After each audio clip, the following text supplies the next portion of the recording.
Saidpur Ambedkar hostel के इस मंच से यहाँ पे उपस्थित हमारे जितने भी साथी हैं, मंच पे जो हमारे साथी हैं और हमारे जो श्रोतागण साथी हैं जो आज इस कार्यक्रम में शामिल हुए हैं, उन सबको मैं इस मंच से आज बाबा साहेब भीमराव अंबेडकर की जयंती के अवसर पर बाबा साहेब डॉक्टर भीमराव अंबेडकर, भगत सिंह, फातिमा शेख, सावित्रीबाई फूले और ज्योतिबा फूले की लेगेसी को याद करते हुए अपना क्रांतिकारी इस्तकबाल जय भीम लाल सलाम पेश करती हूँ।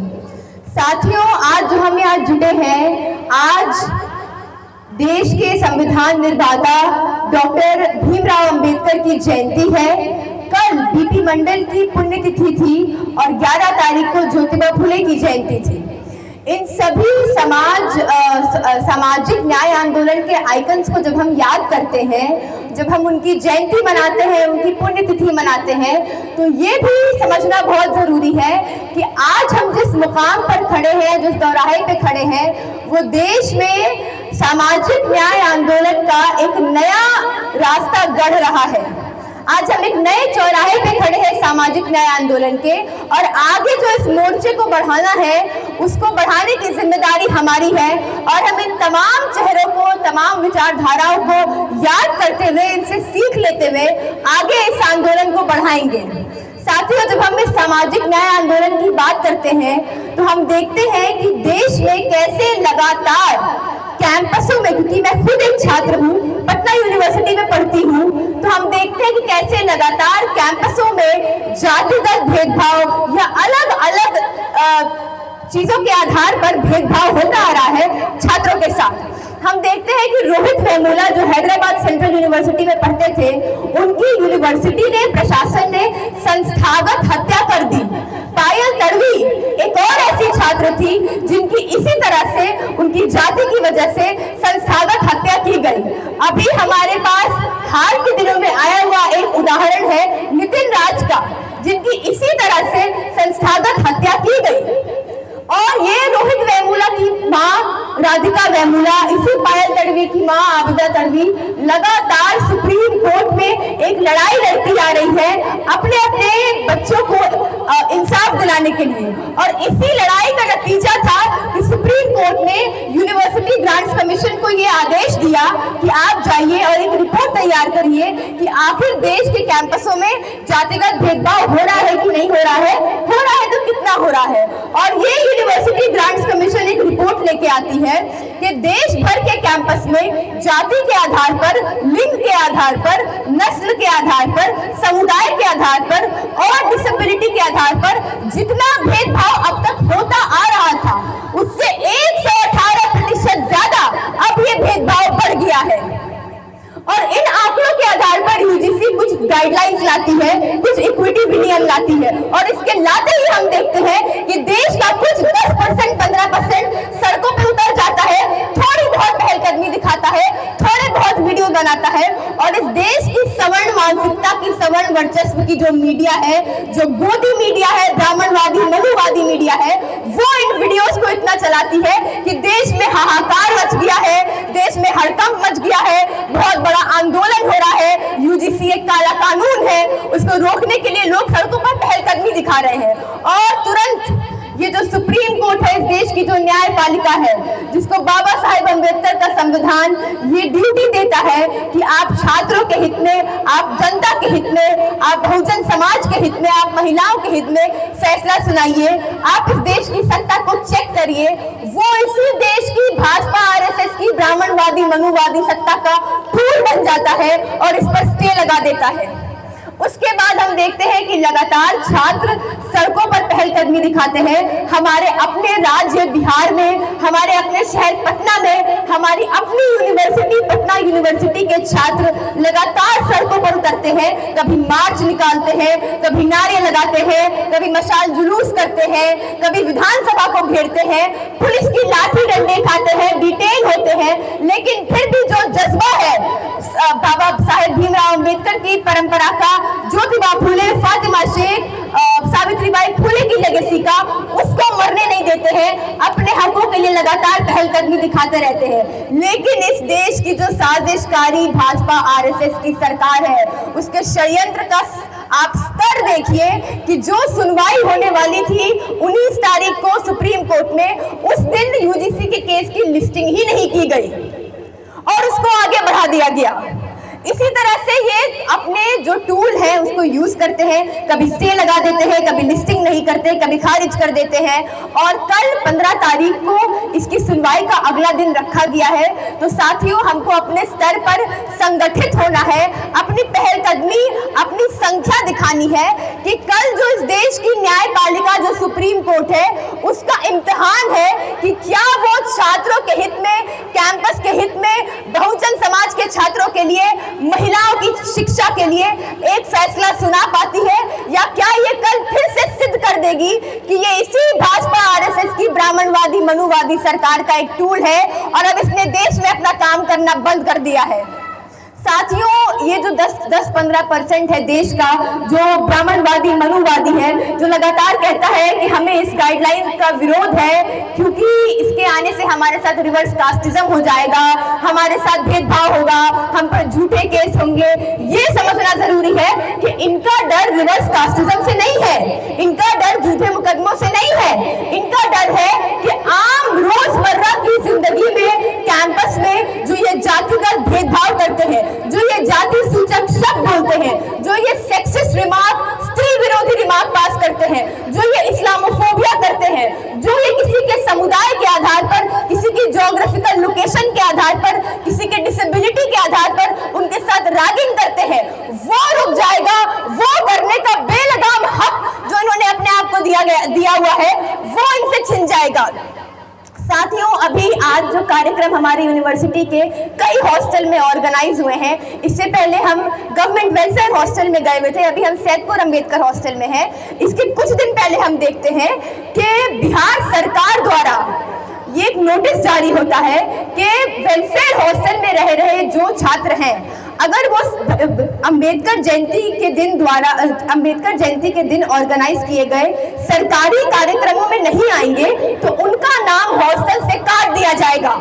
और फिर ये चिल्ला के कहते हैं कि देश में जाति के आधार पर भेदभाव नहीं हो रहा है। ये बाबा साहेब भीमराव अम्बेडकर की जयंती के दिन को अपने सरकारी कामकाज का मंच बना देते हैं, अपने सरकारी दिखावे का मंच बना देते हैं, और ये आकर देश के बहुजन छात्रों को कहते हैं कि तुमको हम बताएंगे कि जयंती के दिन तुमको कहाँ आना है, तुमको सरकारी कार्यक्रम में तुमको कोरम पूरा करने आना है।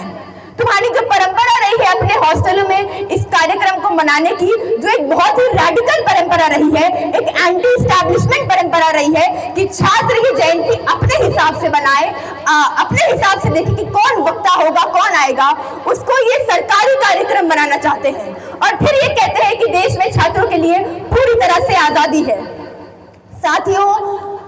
जब हम बाबा साहेब भीमराव अम्बेडकर को याद करते हैं तो सबसे पहली चीज उनका संघर्ष याद आता है, और उन्होंने इस देश को जिस संविधान का निर्माण करके दिया है वो संविधान याद आता है, जो संविधान हम सब के लिए बराबरी सुनिश्चित करता है, जो देश में सिर्फ इलेक्शन के टाइम में नहीं कैंपस में भी लोकतंत्र सुनिश्चित करता है। आज हम देखते हैं कि पटना यूनिवर्सिटी के कैंपस में जब सम्राट चौधरी और नीतीश कुमार आते हैं और छात्र उनको घेर कर ये सवाल पूछते हैं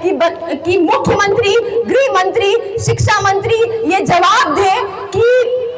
अभी तक जिस तरह से कैंपस में छात्रों के साथ लगातार भेदभाव हो रहा है, लाइब्रेरी की जर्जर स्थिति है, एनईपी को लगातार विरोध के बाद लागू कर दिया गया है, फिर भी उसके मुताबिक किताबें, टीचर, रिसोर्सेज, क्लासरूम कुछ नहीं है। पूरे विश्वविद्यालय के इंफ्रास्ट्रक्चर की जो जर्जर हालत है, कैंटीन नहीं है, इस तरह की मूलभूत सुविधाएं नहीं है, शिक्षक नहीं है, क्लास नहीं होती है, उसका जवाब ये कब देंगे, उसके बारे में ये कब बोलेंगे? या तो आज जवाब दे या कैंपस से जाए, सिर्फ अपना चेहरा दिखाने के लिए ना आए। तो कॉलेज प्रशासन तो छोड़िए, बिहार राज्य प्रशासन, भाजपा जदयू की ब्राह्मणवादी मनुवादी आरएसएस की सरकार, सम्राट चौधरी उन पर मुकदमा कराते हैं। बीजेपी के पदाधिकारियों द्वारा, सरकार के पदाधिकारियों द्वारा, पंचायत के पदाधिकारियों द्वारा छात्रों पर एफआईआर कराते हैं, छात्रों को चिन्हित करते हैं, उनके छात्रावासों को चिन्हित करते हैं, और साथ साथ कहते हैं कि इसके साथ 30-35 अज्ञात छात्र थे और इस बात की बिना पे वो कहीं से भी छात्रों को उठा रहे हैं। ये लोकतंत्र की स्थिति है इस वक्त हमारे कैंपस में। ये मॉडल जो इन्होंने दिल्ली में खड़ा किया है, डीयू में, जेएनयू में, कि छात्र जब आवाज उठाएंगे तो उनको नॉट फाउंड सूटेबल कर दिया जाएगा, उनका अटेंडेंस काट दिया जाएगा, उनके मार्क्स काट दिए जाएंगे। जेएनयू में तो उनको तिहाड़ भेज दिया जाएगा। अब वो ये पटना यूनिवर्सिटी में ला रहे हैं कि चालान काट के बेल भेजा जा रहा है, बेल की सुनवाई नहीं की जा रही है, सुनवाई की जा रही है तो बेल खारिज कर दिया जा रहा है। पटना यूनिवर्सिटी के छात्र इसको नहीं सहेंगे, क्योंकि हम एक लोकतांत्रिक देश में रहते हैं और ये संविधान हमको लोकतांत्रिक अधिकार देता है कि हम अपने कैंपस में शांतिपूर्वक प्रदर्शन कर सकते हैं। और ये जो भाजपा की साजिश है कि छात्रों की आवाज बंद की जाए, इसको नहीं माना जाएगा। साथियों, ये जो यूजीसी की लड़ाई है अब अपने चरम स्तर पर आ गई है। इसके लिए हमको और संगठित होना है। कल जो फैसला आता है अगर हमारे हक में नहीं आता है तो हमको पटना की सड़कों पर पुनः उतरना है। हमको यूजीसी एक्ट पर जो स्टे लगा है उसको हटवाना है और उसको रोहित एक्ट की तर्ज पर लागू करवाना है। 65% आरक्षण हमको लेना है और कॉलेजियम सिस्टम को खारिज करना है। साथियों, इसके साथ जब मैं यहाँ खड़ी हूँ, मैं पटना यूनिवर्सिटी में पढ़ पा रही हूँ, मुझे इस मंच पे बुलाया जा रहा है, मैं बाबा साहेब की लेगेसी के बारे में कुछ शब्द रख पा रही हूँ, तो ये जानना, ये बोलना, ये रिकॉग्नाइज करना बहुत ज़रूरी है कि क्योंकि मैं एक महिला हूँ और एक छात्रा हूँ, तो इसमें बाबा साहेब अम्बेडकर, ज्योतिबा फूले, सावित्रीबाई फूले, फातिमा शेख का कितना बड़ा योगदान है कि आज मुझ जैसी महिलाएं पढ़ पा रही हैं, यहाँ पे खड़ी हो पा रही हैं, अपनी बात रख पा रही हैं। हम देखते हैं दिल्ली यूनिवर्सिटी में जब छात्र उतरते हैं सड़कों पर और यूजीसी एक्ट पर जो स्टे लगा है उसको हटाने के लिए आंदोलन करते हैं, संघर्ष करते हैं, तो कुछ महिलाएं आती हैं और आर्ट्स फैकल्टी पे ब्राह्मणवाद जिंदाबाद, मनुवाद जिंदाबाद का नारा लगाती हैं। मैं उनसे कहना चाहती हूँ कि इस देश में अगर ब्राह्मणवाद जिंदाबाद हो गया, अगर मनुवाद जिंदाबाद हो गया, अगर मनुस्मृति से ये देश चलने लगा संविधान को हटाकर, तो आप सड़कों पर आकर नारा नहीं लगा पाएंगी, आप यूनिवर्सिटी में, स्कूल में नहीं पढ़ पाएंगी, आप जर्नलिस्ट नहीं बन पाएंगी, आप कैंपस में आके भाषण नहीं दे पाएंगी, आपके वीडियो सोशल मीडिया पे नहीं चल पाएंगे। इसलिए इसको समझना बहुत जरूरी है कि देश का कोई भी वर्ग हो, कोई भी धर्म हो, लिंग के आधार पर बाबा साहेब अम्बेडकर के संविधान ने, उनके संघर्ष ने और इस पूरे सोशल जस्टिस मूवमेंट के जो आइकन रहे हैं उनके संघर्ष ने इन सब के लिए कदम कदम पर बोला है। ये सिर्फ किसी एक जाति के लिए नहीं है, ये देश की महिलाओं, मुसलमानों, सबके लिए है। आज हम देखते हैं कि भाजपा आरएसएस की सरकार एक सही मायनों में काला कानून लेकर आई है, ट्रांस बिल, जो ट्रांस समुदाय के लोगों से उनके अस्तित्व, उनकी आइडेंटिटी को छीनता है। वो बाबा साहेब अम्बेडकर का ही संविधान है जो ट्रांस समुदाय के लोगों को, जो महिलाओं को उनकी आइडेंटिटी, उनके हक और समाज में बराबरी का स्टेटस देता था।